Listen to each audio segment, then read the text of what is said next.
In the wake of Minnesota's deadliest crime spree, a single handwritten letter has thrown the state into chaos.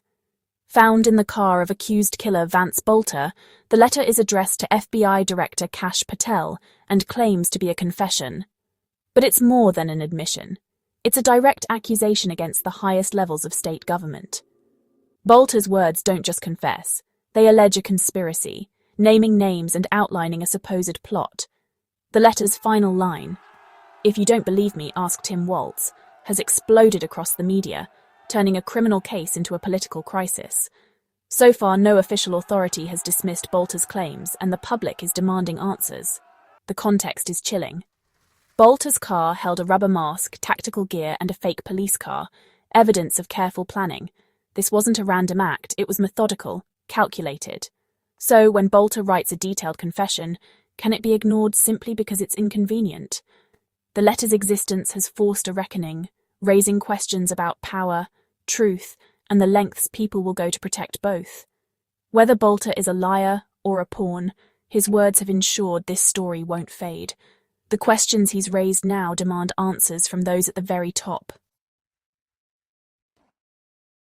At the heart of Boelter's letter is a bombshell. He claims Governor Tim Walz personally ordered him to assassinate Minnesota's U.S. senators. The motive, Boelter alleges, was pure ambition. Walz wanted a Senate seat. Boelter paints himself as a hired gun, not a lone extremist. He claims he was double-crossed, forced to kill in self-defense when the plot turned on him. The letter also boasts of secret military training and covert missions, as if to prove he was qualified for such a task. It's a wild narrative, part confession, part political thriller.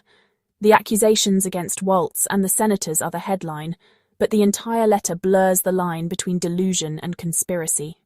Authorities call it fiction, but the public is left to wonder, is this the fantasy of a killer, or a glimpse into something darker? The story is out, and the damage is done. The truth remains buried beneath layers of violence, ambition, and paranoia. The letter's claims are set against a backdrop of real terror. On June 14, 2025, former House Speaker Melissa Hortman and her husband were murdered in their home by a man disguised as a police officer. The violence continued. State Senator John Hoffman and his wife were shot in a similar attack, but survived. The assailant targeted other politicians, but some escaped, leaving Minnesota gripped by fear. In Boelter's abandoned car, police found a hit list with dozens of Democratic officials, including out-of-state names. What began as a state tragedy quickly became a national security concern. Boelter's arrest ended a massive manhunt, but his confession only deepened the mystery. He now faces federal charges, including murder and stalking. As Minnesota mourns, the motive behind the attacks remains the most debated question. The violence was a calculated assault on democracy itself. The state is left to reckon with the aftermath, and the chilling possibility of more beneath the surface.